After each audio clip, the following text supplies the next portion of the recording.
Hello everyone, welcome to Global Online. This is Ankita Sood. MPSET paper one के final revision के लिए 20 minute series में आज हम रिसर्च एप्टीट्यूड यूनिट को कंप्लीट डिटेल में डिस्कस करने वाले हैं, जो कि आप सभी स्टूडेंट्स के लिए बहुत हेल्पफुल है। एमपीसेट पेपर वन के फाइनल रिवीजन के लिए हम लेकर आए हैं full syllabus notes and MCQs, जहां पर आपको previous year questions, most repeated और एक्सपेक्टेड क्वेश्चन सॉल्यूशन के साथ मिलते हैं एंड इसमें से एज इट इज क्वेश्चंस भी एग्जाम में आएंगे। साथ ही फुल सिलेबस टेस्ट सीरीज आपको दी जाती है, जो कि एग्जामिनेशन में 75 प्लस स्कोर करने में आपको मदद करती है। एग्जाम में 1 वीक बाकी है। अगर आप लोग इसको अभी भी अच्छे से पढ़ लेते हो तो डेफिनेटली आप अच्छा स्कोर कर सकते हो। इसके लिए आपको सिर्फ एक ही बार फीस देनी है, ट्रिप हम कवर करने वाले हैं। सबसे पहले हम शुरू करते हैं रिसर्च के इंट्रोडक्शन से। रिसर्च दो चीजों से मिलकर के बना है, री एंड सर्च। सर्च का मतलब होता है किसी चीज को फाइंड आउट करना, किसी चीज को ढूंढना। एंड अगर हम इसके आगे री लगा देते हैं, यानी कि इसका मतलब ये हो गया कि कोई चीज, कोई प्रॉब्लम जिसका सॉल्यूशन ऑलरेडी हमारे पास है, उसी को और बेहतर करने के लिए हम लोग उसमें रिसर्च करते हैं। तो रिसर्च किसी भी टाइप की हो सकती है, वो एक्सपेरिमेंटल भी हो सकती है, साइंटिफिक भी हो सकती है, कैजुअल भी हो सकती है, फॉर्मल भी हो सकती है। तो इससे क्या होता है, छोटे छोटे फैक्ट्स हम पहले समझते हैं एंड उन फैक्ट्स को कलेक्ट करने के बाद हम उसके सॉल्यूशन तक पहुंचने की कोशिश करते हैं। रिसर्च के कुछ ऑब्जेक्टिव्स हैं जो कि एग्जामिनेशन के लिए बहुत इंपॉर्टेंट होते हैं। प्राइमरी ऑब्जेक्टिव्स है टू डिस्कवर न्यू फैक्ट्स। अब कोई टॉपिक है, कोई प्रॉब्लम है, उससे रिलेटेड नए फैक्ट्स, नई फाइंडिंग्स अगर हम जानना चाहते हैं तो रिसर्च उसमें की जा सकती है। इन्वेस्टिगेट सम एग्जिस्टिंग सिचुएशन और प्रॉब्लम। कोई भी प्रॉब्लम हमारे सामने है, उसका सॉल्यूशन ढूंढना, या फिर वो प्रॉब्लम क्यों हुई, आगे आने वाले समय में उस प्रॉब्लम को कैसे रोका जा सकता है, इन सब चीजों के लिए हम लोग रिसर्च कर सकते हैं। To verify and test important facts, to analyze an event or process or phenomena to identify the cause and effect relationship. Cause and effect का मतलब होता है कि कोई प्रॉब्लम हमारे सामने क्यों आई, ठीक है, एंड इस प्रॉब्लम का सॉल्यूशन क्या हो सकता है, एंड आने वाले समय में उस प्रॉब्लम से कैसे बचा जाए, क्या इनिशिएटिव्स अभी लिए जाएं ताकि फ्यूचर में जो नेक्स्ट जनरेशन है वो इस प्रॉब्लम को फेस ही ना करे। इन सब चीजों में रिसर्च हमें मदद करता है। डायरेक्टली अब बढ़ते हैं अपने अगले टॉपिक की ओर, जिसमें हम देखेंगे कैरेक्टरिस्टिक्स ऑफ रिसर्च, कि एक रिसर्च में कौन कौन से गुण होने चाहिए। तो हिंदी मीडियम स्टूडेंट्स के लिए भी साथ साथ में बताती हूँ। एम्पेरिकल, एम्पेरिकल में मैंने आप लोगों को एक टर्म बताती हूँ, एम्पायर। एम्पायर का मतलब क्या होता है, किसी भी मैच में आप लोगों ने एम्पायर देखा होगा, वो क्या होता है, एक सीनियर पर्सन होता है जिनको बहुत ज्यादा एक्सपीरियंस होता है एंड वो अपनी ऑब्जर्वेशन की मदद से क्या करते हैं, वहां पे आउट है पर्सन या फिर अभी आउट नहीं है, स्कोर वो बताते हैं, ठीक है। यही होता है एम्पेरिकल रिसर्च में, जिसमें कि हम अपने एक्सपीरियंस और ऑब्जर्वेशन की मदद से कुछ रिसर्च करते हैं। तो एक लॉजिकल होना चाहिए, कुछ लॉजिक होना चाहिए, कुछ तर्क होना चाहिए, तभी रिसर्च को अच्छा माना जाता है। साइक्लिक होना चाहिए, स्पेशली अगर हम लोग यहाँ पे बात करें, एक्शन रिसर्च जो होता है वो साइक्लिक होता है। एक्शन रिसर्च क्या है, ये हम नेक्स्ट स्लाइड में डिस्कस करेंगे। एनालिटिकल, यानी कि हमने जो काम किया उसको हम लोग साथ साथ में एनालाइज करते रहें, उस पर ध्यान रखते रहें। क्रिटिकल होता है, मेथोडिकल होता है, रेप्लिकेबल, फिजिबल, एथिकल। एथिकल का मतलब क्या होता है, नैतिकता, कि जितने भी कुछ रूल्स एंड रेगुलेशन होते हैं रिसर्च को लेकर के, उनको अगर हम अच्छे से फॉलो करते हुए रिसर्च करेंगे तो डेफिनेटली हमें उसका अच्छा सॉल्यूशन ही मिलेगा। नेक्स्ट टॉपिक आ जाता है स्टेप्स इन रिसर्च।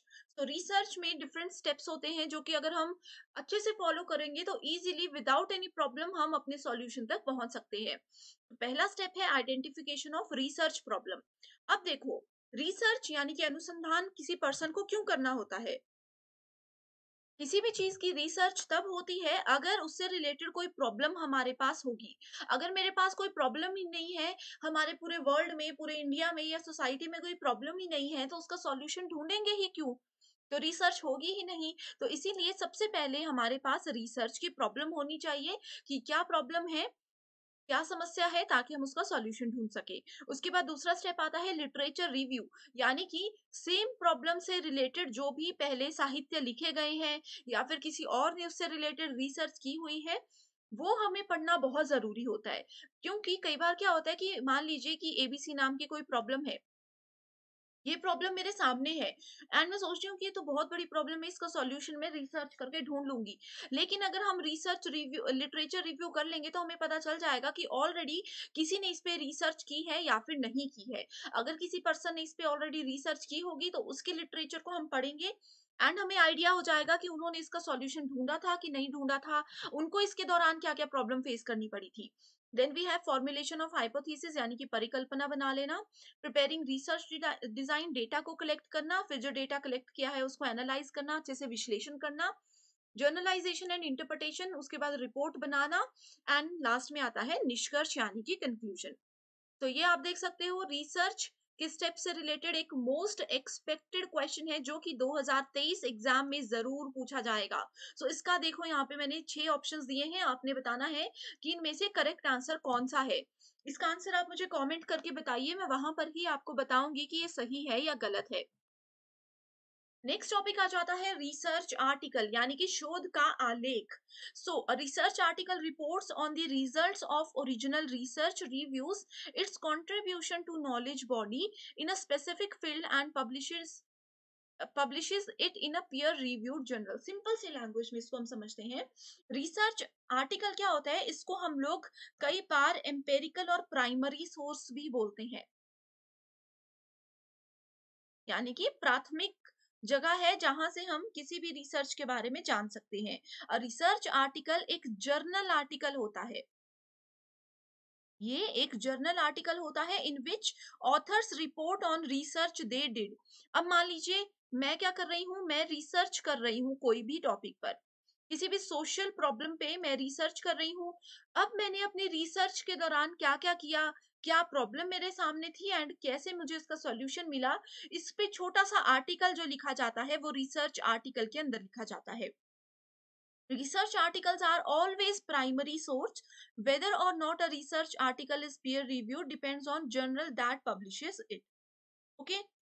तो इसमें टिपिकली क्या क्या चीजें होती हैं, इसमें होता है हमारे रिसर्च से रिलेटेड इंट्रोडक्शन, उसके बाद होता है इसमें मेथड्स की किस किस तरीके की रिसर्च को हमने यहाँ पे यूज किया, उसके बाद आता है कि रिसर्च के मेथड्स यूज करने के बाद क्या हमारे पास रिजल्ट आया एंड फिर उससे रिलेटेड डिस्कशन आती है कि जो काम हमने यहाँ पे किया वो बेनिफिशियल है, उससे रिलेटेड हमें कोई फायदा हो सकता है या नहीं हो सकता। तो ये सारी चीजें रिसर्च आर्टिकल के अंदर आती है। इसका बेनिफिट क्या होता है कि मान लीजिए कि मैंने 2019 में किसी भी सोशल प्रॉब्लम को लेकर के रिसर्च की, अब 2023 में मेरे स्टूडेंट्स जो ये वीडियो देख रहे हैं उनका यूजीसी नेट जेआरएफ क्वालिफाई हो जाएगा एंड वो लोग भी मान लीजिए सेम ही सोशल प्रॉब्लम प्रॉब्लम पर रिसर्च करने के बारे में सोच रहे हैं। तो आपको अगर देखना होगा कि अंकिता मैम ने कैसे रिसर्च किया था, क्या क्या प्रोसेस फॉलो किया था, तो आप मेरा रिसर्च आर्टिकल देख सकते हो, इससे आपको बेनिफिट हो जाएगा। तो ये इसका मेजर ऑब्जेक्टिव होता है।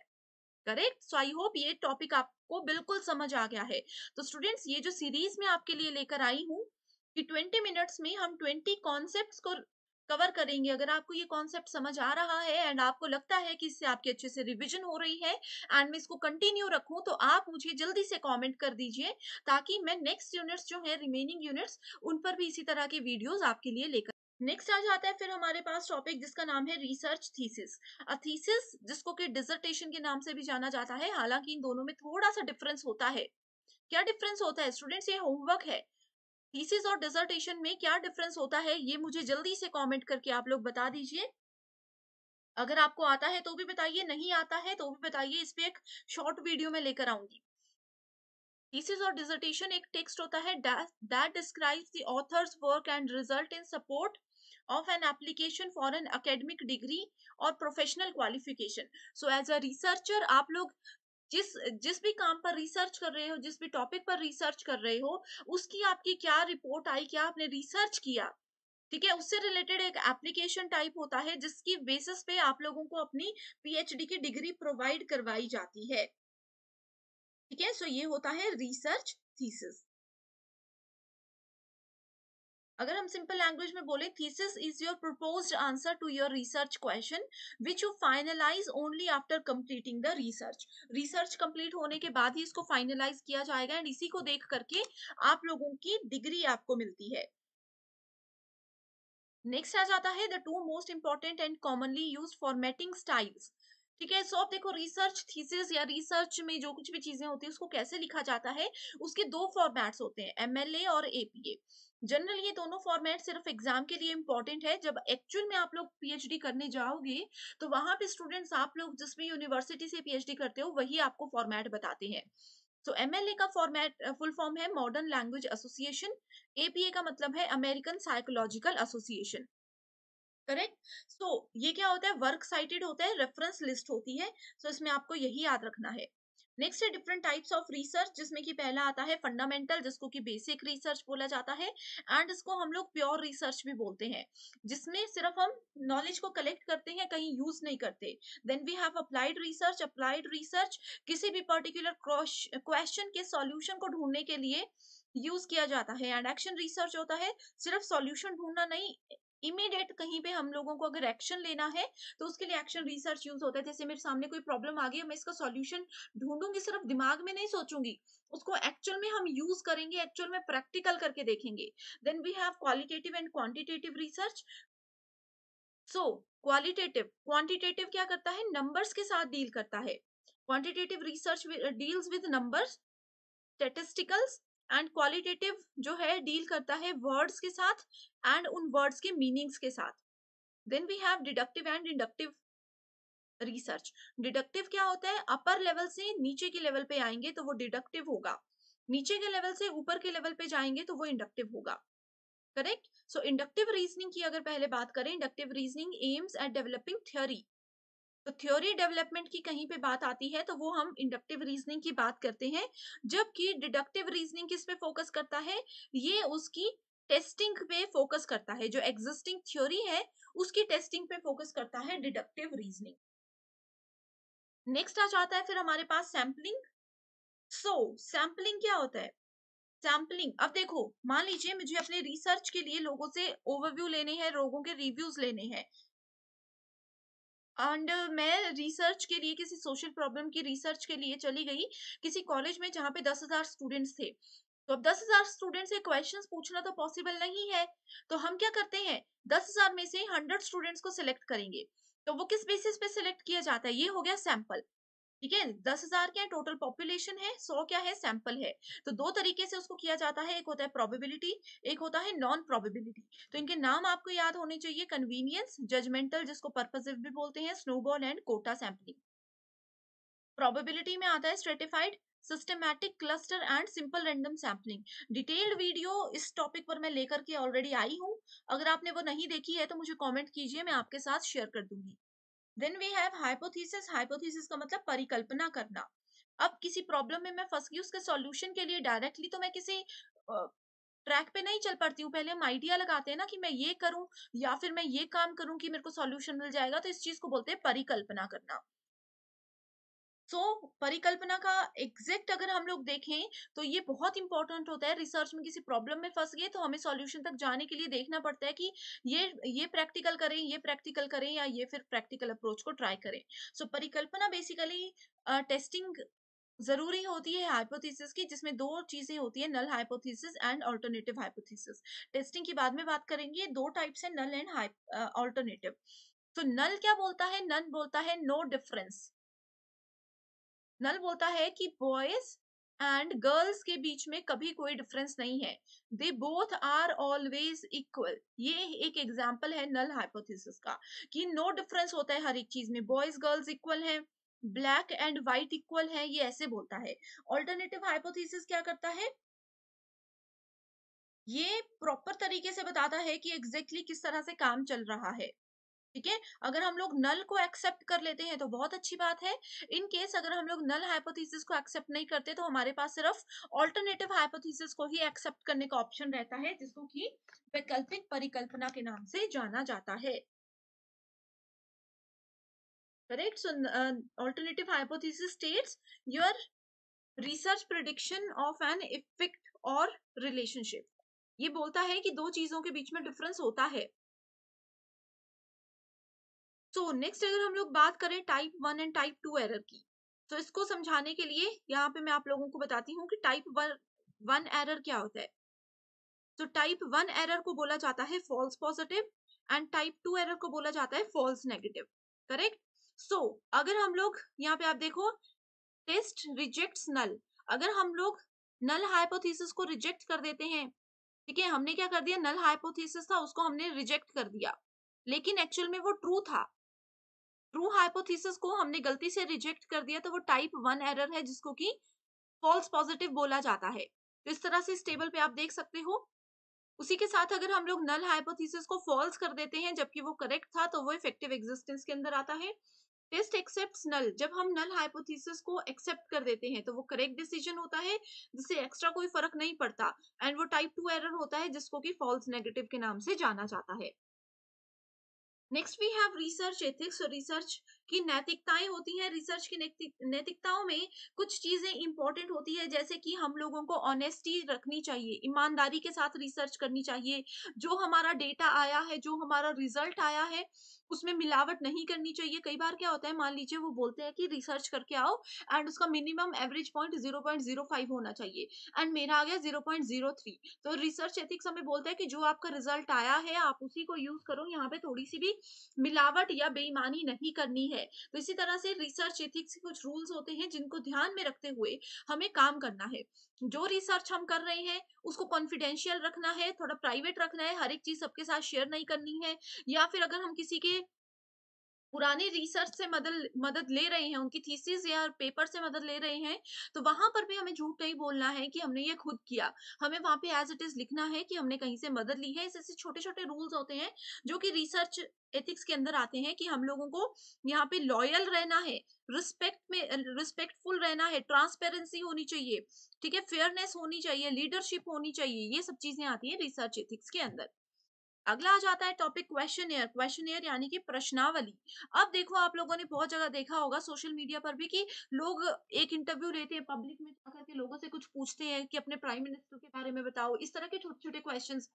ये क्या होता है, ये क्वेश्चनियर होते हैं कि हम पब्लिक में जाते हैं एंड उनसे पूछते हैं। ये इंक्वायरी हो रही होती है कि इस तरह के क्वेश्चन से हम ये भी जान सकते हैं कि हमारे जो यूथ है, जो यंग जनरेशन है, उनको अपनी कंट्री के मिनिस्टर्स या अपनी संस्कृति के बारे में कितना पता है। तो इस तरह के क्वेश्चंस जो होते हैं, सर्वे, इंटरव्यू, ये सब इसमें आते हैं। इसमें छोटे छोटे क्वेश्चंस पूछे जाते हैं।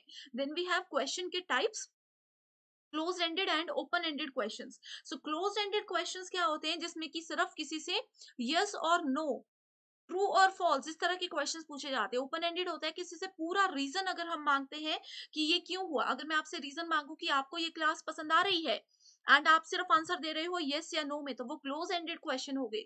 अगर मैं आपको पूछूं कि आपको ये क्लास पसंद आ रही है, इसका सबसे अच्छा कारण बताइए कि आपको इस क्लास में सबसे अच्छा क्या लगा, तो वो हो गया ओपन एंडेड क्वेश्चन, जिसका आंसर आप मुझे कमेंट करके बताओगे कि आपको इस क्लास में क्या अच्छा लगा या क्या बुरा लगा। करेक्ट। नेक्स्ट है हमारे पास वेरिएबल्स। वेरिएबल्स क्या होते हैं, वेरिएबल कुछ भी हो सकता है, कोई पर्सन, कोई प्लेस, कोई जगह, कोई सामान, कुछ भी हो सकता है। दो वेरिएबल है ए एंड बी। ये वेरिएबल अगर एक दूसरे पर निर्भर है, कि अगर मैं एक को डिलीट कर दूं तो दूसरा भी खत्म हो जाएगा, तो वो होते हैं डिपेंडेंट वेरिएबल, यानी कि निर्भर चर। ठीक है, अगर मैं एक को डिलीट कर देती हूँ दूसरे को इससे कोई फर्क नहीं पड़ता, तो ये होते हैं इंडिपेंडेंट वेरिएबल, यानी कि स्वतंत्र चर। तो ये होते हैं वेरिएबल्स जो कि आपको पता होने चाहिए। एंड वेरिएबल्स पे रिलेटेड एक प्रीवियस ईयर क्वेश्चंस मैंने आपके साथ शेयर किया है, जो कि एग्जाम में जरूर आएगा ही आएगा। Then we have position paper. Position paper क्या होता है, ये ऐसा होता है जिसमें कि it is an essay that presents an arguable opinion about an issue. किसी प्रॉब्लम को लेकर के कोई ओपिनियन है, कोई हाईलाइटेड इशू है, उसके बारे में यहाँ पे लिखा जाता है। टिपिकली ये किस पे काम करता है, कोई भी पॉलिटिक्स है, लॉ से रिलेटेड है, एकेडमिक्स से रिलेटेड है, इस तरह की जो चीजें होती हैं, उनके लिए पोजीशन पेपर को जनरली यूज किया जाता है। पेपर 1 के साथ साथ पेपर 2 प्रिपरेशन के लिए भी कंप्लीट स्टडी मटेरियल हम लेकर आए हैं, जिसमें आपको full syllabus notes and MCQs मिलेंगे। एमसीक्यूज में आपको previous year questions, most repeated and most expected questions की सीरीज हम देते हैं, जो कि एग्जाम के साथ साथ इंटरव्यू को क्वालिफाई करने में भी आपको मदद करेगा। सो सब्जेक्ट्स की लिस्ट यहाँ पर है, अपना सब्जेक्ट चेक कीजिए एंड गिवन व्हाट्सएप नंबर्स पर कॉन्टैक्ट करके इसको ज्वाइन कर लीजिए। जब तक आपका एग्जाम और इंटरव्यू क्वालिफाई नहीं हो जाता, तब तक आप इस स्टडी मटेरियल का बेनिफिट उठा सकते हो। इसके लिए सिर्फ एक ही बार फीस देनी है, 1280 रुपए। सो बहुत अच्छा चांस है आप सबके लिए, आज ही इस कोर्स को आप ज्वाइन जरूर कर लीजिएगा। तो आई होप स्टूडेंट्स आज का ये सेशन आपको पसंद आया है। अगर आप चाहते हो कि इसी तरह से मैं कंटिन्यू करूं, पेपर 1 के सारी यूनिट्स को कवर करूं एंड पेपर 2 में भी अगर आप चाहते हो कि किसी पर्टिकुलर सब्जेक्ट पे, पर्टिकुलर यूनिट पे मैं इस तरह का सेशन आपके लिए लेकर आऊँ, तो मुझे कमेंट कीजिएगा। एंड अगर आपको ये सेशन पसंद आया है, तो भी मुझे कमेंट करके बताते रहिएगा। So thank you so much for watching this session and I wish you all the very best.